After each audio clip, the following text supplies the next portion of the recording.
साथियों, आज मैं हरियाणा की धरती से एक और विषय उठाना चाहता हूं।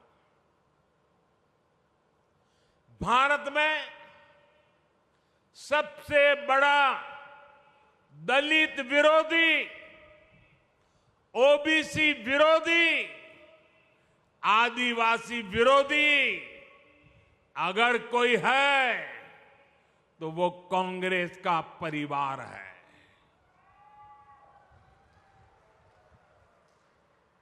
अभी इन लोगों ने कहा है कि सरकार में आए तो दलितों पिछड़ों का आरक्षण खत्म कर देंगे। यही इस परिवार की सच्चाई है।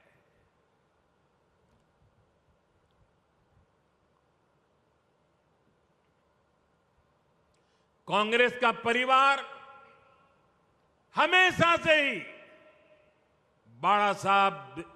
बाबा साहब आंबेडकर जी को नफरत करता था, आरक्षण का घोर विरोध करता रहा है। इस परिवार ने हमेशा दलितों, ओबीसी, आदिवासियों को अपमानित किया है।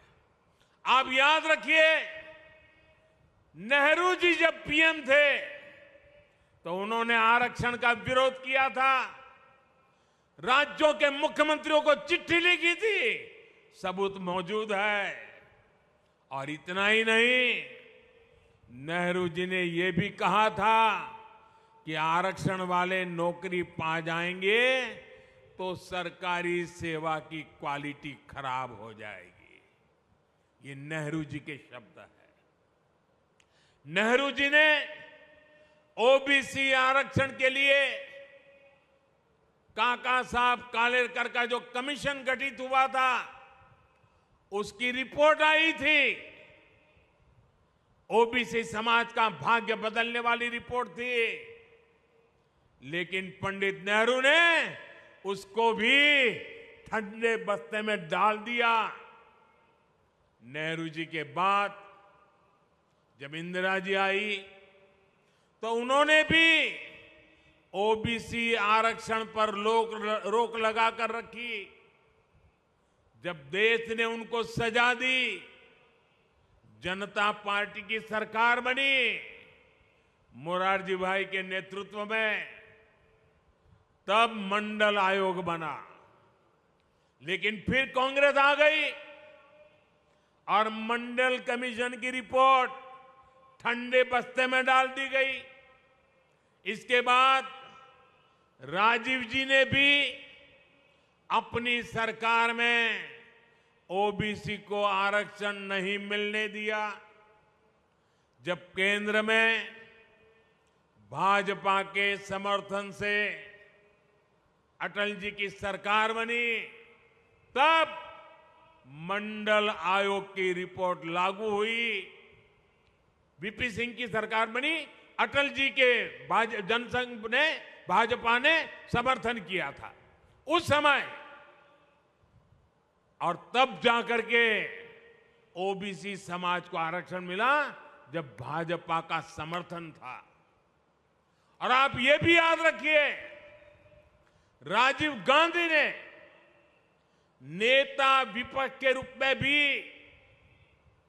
ऑपोजिशन लीडर के नाते पार्लियामेंट में उनका भाषण है, उन्होंने आरक्षण का पुरजोश विरोध किया था। उन्होंने एक इंटरव्यू में, ये शब्द उनके हैं, मैं बताता हूं, उन्होंने एक इंटरव्यू में कहा था, उन्होंने यहां तक कह दिया था, आरक्षण पाने वालों को बुद्धू तक कह दिया था। ये राजीव जी ने। एससी, एसटी, ओबीसी समाज का इससे बड़ा अपमान क्या हो सकता है। अब कांग्रेस का शाही परिवार फिर आरक्षण खत्म करने पर अड़ रहा है। लेकिन मेरी बात कांग्रेस कान खोल करके सुन ले,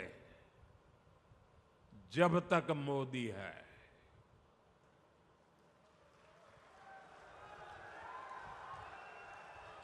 जब तक मोदी है तब तक बाबा साहब आंबेडकर के दिए आरक्षण में से रत्ती भर भी लूट नहीं करने दूंगा, हटाने नहीं देने दूंगा।